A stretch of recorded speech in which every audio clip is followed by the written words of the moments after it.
السلام علیکم ورحمۃ اللہ وبرکاتہ۔ اعوذ باللہ من الشیطان الرجیم، بسم اللہ الرحمن الرحیم۔ ربی یسر ولا تعسر وتمم بالخیر وبک نستعین۔ اللہم صلی علی محمد وعلی آل محمد کما صلیت علی ابراہیم وعلی آل ابراہیم انک حمید مجید۔ اللہم بارک علی محمد وعلی آل محمد کما بارکت علی ابراہیم وعلی آل ابراہیم انک حمید مجید۔ جی ہم کیا کر رہے ہیں، ملتے جلتے حروف میں حرام غلطیاں کیسے ہوتی ہیں، یعنی ہم ایک حرف کو دوسرے حرف میں کیسے بدل دیتے ہیں۔ تو وہاں پہ قرآن کا ترجمہ بھی بدل جاتا ہے۔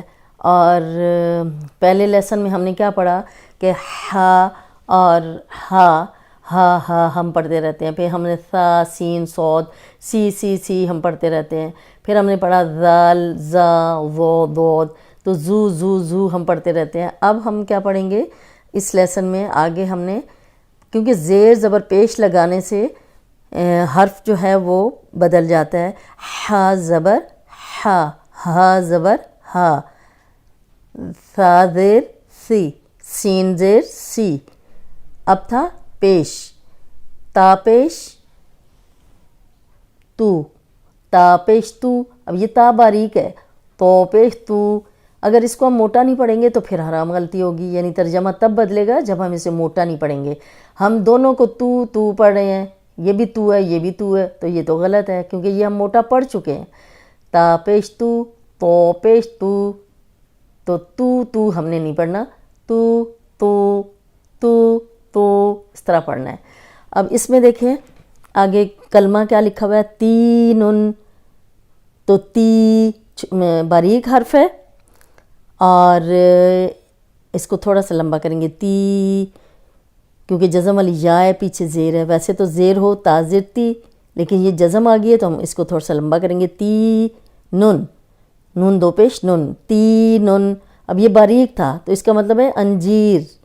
اب یہ یہاں پہ تو موٹا لکھا ہوا ہے زیر کے ساتھ، تو یہاں بھی دیکھیں زیر کے ساتھ تینن، تینن، اب اس کو موٹا پڑھیں گے، تینن، اس کا مطلب ہے انجیر، اس کا مطلب ہے مٹی۔ اگر یہاں قرآن میں مٹی لکھا ہوا ہے کسی آیت میں تو ہم کیا اس کو پڑھیں ہیں، انجیر، تینن، یہ تینن نہیں ہے، تینن، ستارو ستارو۔ اب سین جو ہے سیٹی والا ہے، تا باریک ہے، رو پہ جب بھی زبر یا پیش و را موٹی پڑی جاتی ہے، ہم اس کو پڑھیں گے ستارو، اس نے چھپایا، ستارو، اس نے چھپایا۔ اگر یہ لکھا ہوا ہے ساتورو، تو رو تا رو تو رو، اب دیکھیں کتنا فرق ہے، یہ تا تو اگر لکھا ہوا ہے اس نے لکھا، قرآن میں یہ لکھا ہوا ہے ساتورو، ہم نے پڑھا ساتارا، تو اس کا مطلب ہے اس نے چھپایا۔ تو کیا ترجمہ ہم نے پڑھا، اس نے چھپایا، حالانکہ کیا مطلب تھا، اس نے لکھا۔ تو پوری جو آیت ہوگی وہ سب بدل جائے گی۔ اب ہے قلبن، قوف موٹا ہے، آپ موٹے حروف میں پڑھ چکے ہیں کہ قوف موٹا ہے اور یہ کاف باریک ہے۔ قلبن کا مطلب ہے دل، اور اگر ہم اس کو کلبن پڑھیں گے تو اس کا مطلب ہے کتا۔ کلبن موٹے قاف سے اگر پڑھیں گے تو دل ہے، اور باریک قاف سے پڑھیں گے تو اس کا مطلب ہے کتا۔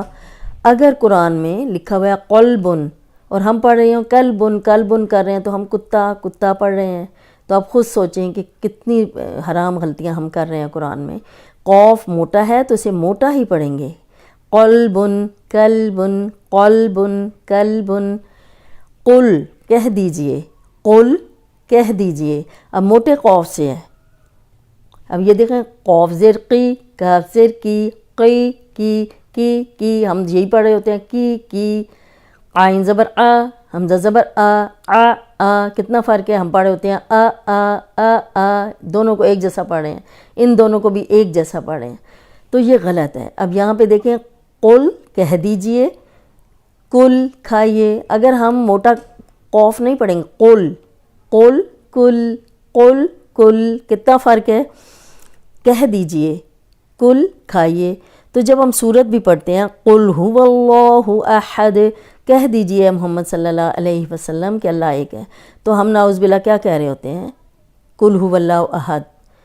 کل کھائیے اے محمد صلی اللہ علیہ وسلم کہ اللہ ایک ہے. اب دیکھیں کتنا ترجمہ بدل گیا. قل کل. تو اب آپ نے تاکیداً ان حروف کو یاد کرنا ہے، موٹے کو موٹا پڑھنا ہے، نرم کو نرم پڑھنا ہے، حروف حلقی کو حلق سے نکالنا ہے. قلب کلب قل کل. اب یہ علیم. اب دیکھیں عین زبر آ، حمزہ زبر آ، تو ہم دونوں کو آ ہی پڑھ رہے ہیں. علیم عین سے ہے جاننے والا، علیم حکیم. ہم پڑھتے ہیں نا قرآن میں اللہ تعالیٰ کی صفات پڑھتے ہیں کہ جاننے والا، حکمت والا. اور اگر ہم یہ آ گیا قرآن میں تو ہم کیا پڑھتے ہیں؟ علیم حکیم. ایک تو علیم حکیم اور دوسرا آگے حکیم جو ہے دو آنکھوں والا ہا پڑھتے ہیں، حالانکہ وہ ہے حکیم. ہا سے ہے. یہ ہے علیم جاننے والا، علیم دردناک. اگر یہ لکھا ہوا ہے علیم حکیم تو ہم نعوذ باللہ کیا پڑھے ہوتے ہیں؟ دردناک حکمت والا.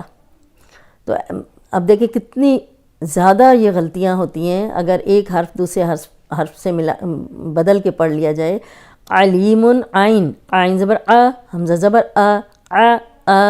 یہاں بھی دیکھیں آ. علیم جاننے والا، علیم دردناک. تو اب اس کو یہ نہیں پڑھنا آپ نے. عمل کام آ. یہاں بھی وہی ہے، ہم عین اور حمزہ. عمل کام، عمل امید. اگر لکھا ہوا ہے قرآن میں کام تو ہم وہاں پڑھیں امید، کیونکہ یہ آسان ہے، فوراً نکل آتا ہے. عمل. میں نے آپ کو پہلے بھی بتایا تھا کہ تھوڑا سا آپ کو تردد کرنا پڑے گا، تکلف سے یاد کرنا پڑے گا، نکالنا پڑے گا. عین زبر آ، عین زیر ای، عین پیش او، ای او، ای او. اب یہ حمزہ کو ہم ایسے پڑھیں گے اور عین کو ای او. تھوڑا سا حلق کی طرف پیچھے دبائیں تو خود ہی نکل آئے گا، لیکن آپ نے پریکٹس ضرور کرنی ہے.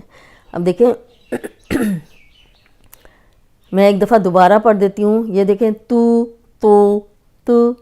ہم اکٹھا ایک جیسا پڑھ رہے ہیں. کی اس کو پڑھ رہے ہیں دونوں کو. اس کو دونوں کو ایسے پڑھ رہے ہیں، تو یہ غلط ہے. اب یہ دیکھیں تین انجیر، تین مٹی. ساتارو اس نے چھپایا، ساتورو، ساتو اتنا فرق ہے. ساتارو اس نے چھپایا، ساتورو اس نے لکھا. قلب دل، کلب کتا. قل کہہ دیجئے، کل کھائیے. علیم جاننے والا، علیم دردناک. عمل کام، عمل امید. تو امید ہے آپ کو یہ سمجھ آ گیا ہوگا کہ ملتے جلتے حروف میں ہم جو غلطیاں کرتے ہیں وہ بہت زیادہ ترجمہ جو ہے اس سے بدل جاتا ہے اور ہم ثواب کی جگہ بہت زیادہ گناہ کما رہے ہوتے ہیں. تجوید بہت ہی آسان ہے اور صرف آپ نے کیا کرنا ہے کہ موٹے حروف یاد کرنے ہیں، نرم سیٹی والے اور حروف حلقی. تو آپ کو سب انشاءاللہ تعالی یاد ہو جائیں گے. یہ پورے 30 پاروں کے حروف ہیں، آپ نے لازمی یاد کرنے ہیں. اب آپ نے یہاں پہ دیکھ لیا اس لیسن میں بھی پچھلے میں بھی کہ ہم لوگ کیا غلطیاں کرتے ہیں. الحمدو کو الحمدو پڑھ رہے ہوتے ہیں اور نصرن کو نصرن پڑھ رہے ہوتے ہیں. تو کتنا سخت گناہ ہمیں ملے گا کہ ہم یہ بالکل ترجمہ جو ہے الٹ اس کو پڑھ رہے ہوتے ہیں. تو امید ہے آج کا لیسن آپ کو بہت اچھی طرح سمجھ آیا ہوگا. تو اس کے ساتھ آج کا لیسن ختم کرتے ہیں. السلام علیکم ورحمۃ اللہ وبرکاتہ.